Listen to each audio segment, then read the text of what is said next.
And whether you're in marketing or sales, what I found is stop talking and listen. Right. Whether and that goes to team members, that goes to working with a prospect, working with a customer. They will tell you what you need. I think so many times we're formulating a response before the person is actually done speaking, and that's the wrong way to do it.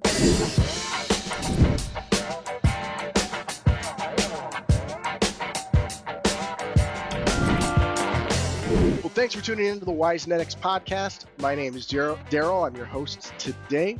And with me, I've got Xavier Drake, he's the marketing manager at Lely. Xavier, how are you doing today, man? I'm doing great, Daryl. How are you? Hey, I'm doing awesome. I appreciate you asking. Super happy to have you here on the show. Yeah, excited to be here. Not sure exactly what to expect, but it's gonna be a good time. It is going to be fun either way. So let's just start a little bit about you, Xavier. Tell us about you. Oh, okay. Broad question. Grew up small town Iowa. Grew up in agriculture. Had some exposure to swine or hogs, and then a cash crop rotation. Didn't know exactly what I wanted to do in life. Went to school, played football, majored in business. I'm going to be honest with you, mainly because the subjects came the easiest to me. Took a couple science and math electives, and I had to study way harder than I wanted to at the time. And coming out of that, always kind of had a dream that I wanted to return to the farm, and then just reality set in on what that would look like, and it just wasn't at a point where it could handle another body joining it, and started looking into the business space and got connected with Lely North America, dairy space, so still in agriculture, and they had a marketing internship open, and that's kind of where I got my foot in the door, and I've been with the company ever since, so coming up on 9 years, and loved every minute of it. So yeah, it's a little bit about me. 9 years at the same place. That's awesome. Yeah. You played football too? I did, yeah. Injury killed that going into sophomore year. So then pivoted and had to figure out school a little bit more and start thinking about long term. But yeah. I hear that. I too was plagued by sports injuries. So yeah. Pivot there. Another question almost everybody gets asked is, what are your top 3 achievements and what did you learn from those experiences? That's a tough question for me, right? So if you, I probably think about it too hard. Achievement, I found very few things in life that I would call a success that I did on my own, right? So I always struggle with that because you're always looking for what you did. Right. So I think the first thing I would call a milestone, maybe, right? A milestone of success, first and foremost, given my life over to Jesus Christ as my Lord Savior, that'd probably be one. What I learned from that is it's his plan over mine, right?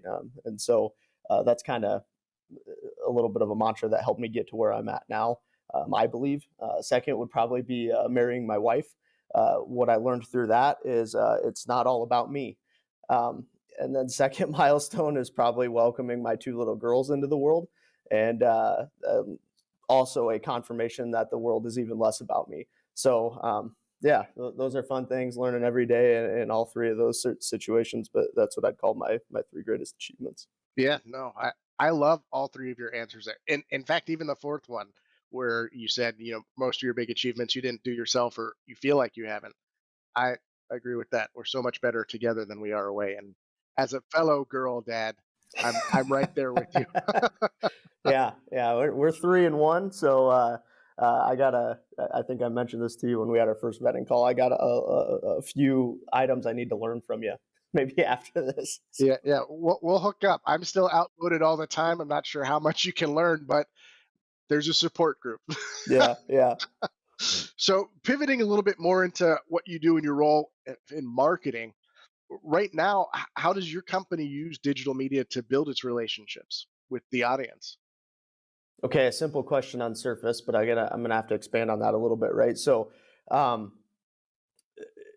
in a lot of ways, and I think you gotta first break down the buyer's journey to start, right? So, if you start at that top of funnel or that awareness stage, we probably deploy most of our digital tactics there. And then middle of funnel, right? Nurturing those contacts to get to what we would call a marketing qualified lead, or more of that conversion state, trying to get them ready to talk to sales. That's kind of a 50-50 split between in-person traditional mechanisms combined with digital. And then you get into the bottom of funnel sales opportunity stuff, and that probably gets a little bit heavier leaning on the in-person type of items, but we get creative. And then it kind of comes full circle in that delight component, right? And just the ongoing communication and digital kind of starts to come back into play. So the reason I start there is within each of those segments, all of those digital plays that you're going to run have a little bit different purposes. So in that top of funnel awareness, we're trying to do the same things that we'd always done within traditional mechanisms, and that's build an emotional connection with the brand. So within digital, you're just trying to match that same emotional connection, telling the story of your brand, telling the story of your customers, trying to get those folks in the market to see themselves in a challenge or an opportunity potentially. And then you kind of move into that middle of funnel consideration phase. And that's a little bit of, you create that emotional drive. It's the old adage of facts and figures justify an emotional response. So if we've done our job well in that top of funnel stage, then some of those digital assets they're that, right? They're trying to help you figure out things like, what could my operation see if I put your solution into place, and is that truly going to overcome my biggest pain point? And then in the bottom of funnel, like I said, we're probably a little less digitally inclined there, but we try to do some personalized emailing, doing some personalized follow-ups with sales reps, trying to equip them and help that buyer make the best decision that they can make. And then kind of comes full circle in that delight phase. And our goal there is to just be communicating in the channel that our customers are showing us they want to be communicated with keep them up to date on key company and brand messages that they need to be aware of. So that answer your question? Yeah, no, that was a deep dive into that question. I love the funnel analogy there, and especially that you view the different sections of the funnel as really different messages to where they are. Super smart, and it's always interesting going from like a marketing qualified lead into a sales qualified lead into their opportunities, and how those tools kind of change. So I love your strategy there. Well, and that's evolved, right? Like the market will continue to evolve, and therefore we have to continue to meet the market where they are and how they want to shop, buy, and educate themselves. So For sure. And that actually kind of leads us into our next question, which is, in your opinion, what are the main changes in marketing since digital media and the internet have become like a really big part of people's lives? And how do you feel they should be incorporated into like a company strategy? we think for our brand and current state, we've got to lead with data, right? And so first and foremost, if anyone's listening to this and they don't have the ability to measure how folks are interacting with their brand, a good marketing automation system or CRM system can go a long ways. And we adopted that 7-8 years ago, and that's allowed us to make objective decisions on where to spend the dollar on what channel. And so I think you got to start there. The market will tell you how they want to engage with you, and then you've got to pick the channels out that your market's telling you that they're at, and how they want to shop and digest information. So I think digital and online that's going to change, right? You back up 20, 30 years, and it wasn't even that. It was, well, what mechanisms within traditional methods, or what we would call today traditional methods, how are those going to change, was the question being asked. So you see generative AI starting to hit the scene now, right? And how is that going to affect things? And I think you've just got to always kind of keep a pulse. And we set aside just a small kitty of money for hypothesis, right? So if you got to try new things, absolutely. We'll test those, formulate a hypothesis, check the data. Is the market telling us they're going there? Yes, no. Then we go back to the drawing board, pivot promotional strategy from there. So I think I'm answering your question, but that's how we would go. Yeah, yeah. I mean, it sounds like a very data-driven approach. it's tough to win. It's tough to win an opinion-based discussion, right? So it's not about I'm right, you're wrong. It's about what's best for the business, and the market's going to tell you what's best for the business. You just got to listen to them. That's a really key point there. Um, and for us, we use a lot of data to make our decisions. Kind of like you mentioned, you take a look at the data. I love the hypothesis. Let's test it and see what happens, and go there. Um, Mm-hmm. I agree with you. You got to kind of like put your toes in the water and see what's happening. Um, moving to more of like the business side of things. Um, and well, maybe not the business so much, but kind of like challenges, right? Um, Sure. what challenges do you have right now with marketing and communication in your company? Yeah, when you guys first reached out, I listened back to the last couple of podcast episodes that you guys did, and I'd say much of the same issues that I'm hearing from my peers in the industry. We traditionally have been a heavy operations innovation R&D company, which is fantastic. It's the lifeblood of our organization. It keeps us moving forward and disrupting the industry a bit from our point of view. What comes with that, though, is kind of a reaction, a historical reactionary approach to marketing, where it's, hey, this is what we do. Now fit it into a message, create the emotional connection, and then put together a good brochure and send it out, right?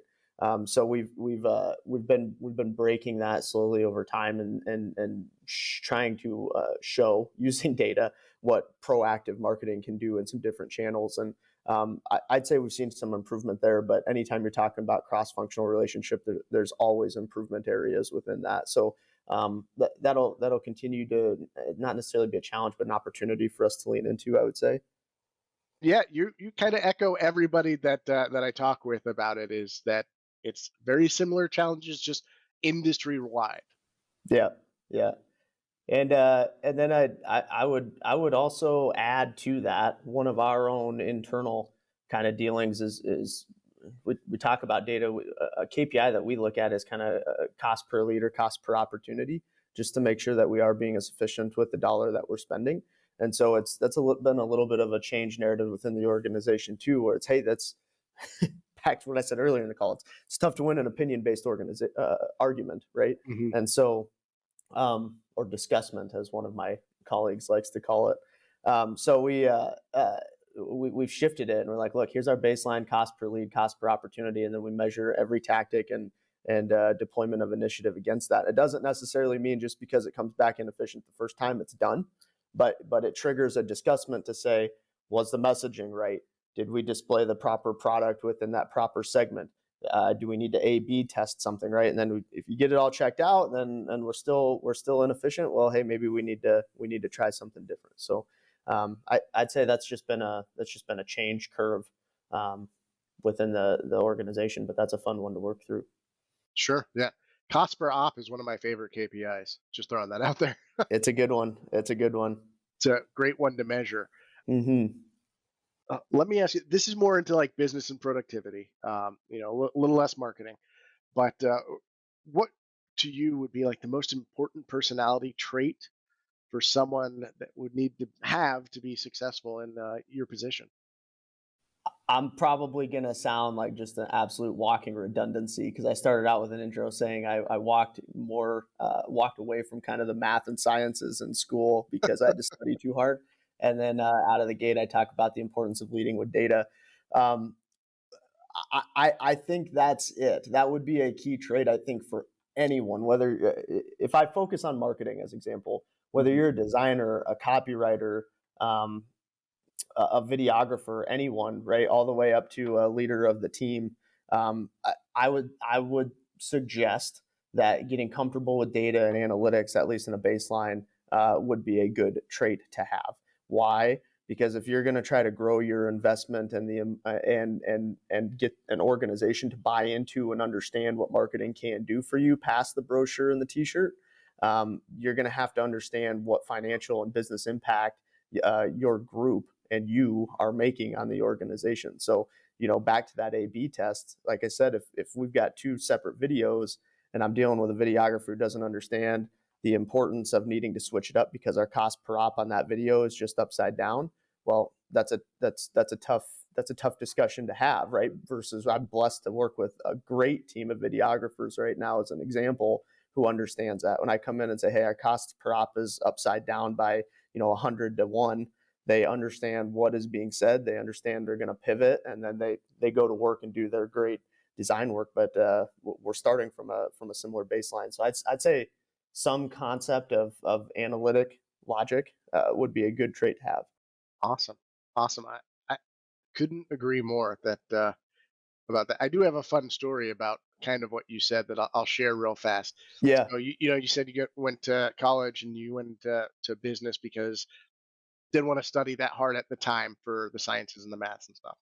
My stepfather is an anesthesiologist. He almost flunked out of high school, and because he just didn't want to do chemistry and didn't want to do the math, didn't want to do anything. And I'll never forget, his chemistry teacher was like, um, you know, look, I don't want to see you next year, so I'm going to give you a D so you pass, and I hope that you never come back. And he went into the Navy and came back and went and got a a That's medical degree, amazing. but never wanted to do it until like way later and put in the work. So I think we can all find that, and certainly you have now being, it sounds like you're pretty deep in the data. Uh, that's how we make decisions. So it's a mantra, a bit culture, if you will. So I love it. I love it. And what's the most important lesson you've learned over your career? Is it kind of similar in the vein? Just honestly, uh, yeah, you got two ears and one mouth for a reason. Actually, would be my answer to that. ooh, So you can everything, right? So in 9 years, I've held a few different roles, and so I kind of shifted from marketing into a commercial sales arena for a few years there, and then shifted back into the marketing team 3 years ago now.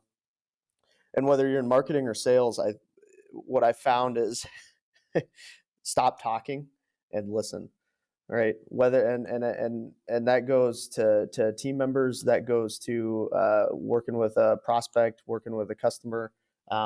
They will tell you what you need. I think so many times we're formulating a response before the person is actually done speaking, and that's the wrong way to do it. The world will give you data points, right?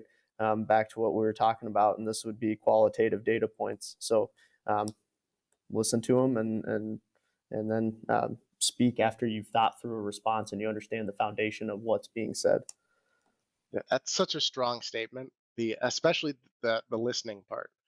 Um, One thing I like to tell my girls and even my salespeople is, you know, it sounds like you're listening to respond. Why don't you listen to understand? And I bet it will take you like to the next level. Absolutely, yeah. So I'm glad you brought that up. Um, Moving to kind of some closing thoughts here, and be careful because you might add to my collection. But what Okay. are what are three books that you would recommend to the audience and why? The first would be it's an oldie but a goodie. I think it's Good to Great by James Collins, I think is who the author is. Okay. Uh, it's just a well-rounded business book. And I think the reason that I enjoy that one so much is it's research based, right? So the first chapter starts out, if I'm remembering correctly, kind of outlining what you're going to read about next. And the whole premise of that book is it started without a hypothesis, which is just wild to me, right? Interesting. So most books are written by someone who has a hypothesis and a bias, and they will explain to you why their hypothesis and bias is correct. And this was this is completely opposite. 1,500 companies, they ran them through a cycle. They wanted to identify why some within certain industries made it big and why others didn't. And then they just pulled out the traits that proved some of their own personal biases wrong. So it's a good one, if anything, just from an interesting standpoint. Okay. The second one is a book called Multipliers. Uh, Greg McCown, and I can't remember the second author on that one. The whole concept of that book is learning how to almost replicate yourself and get more out of others around you. And that's just that book was handed to me by my current boss when I stepped into my role now, and that was a lot of principles, and that have stuck with me. And then the last one, Braving the Wilderness by Brene Brown. That just ties the first two together from my point of view on being vulnerable to develop courage. So and I think you got to be vulnerable and have courage to do anything in life. So That's awesome. That's awesome. I looks like I'm going to be adding 3 books to the collection here. hey, they're good. That's my opinion and bias. They're good. Hey, I'm a big fan of, you got to read everything.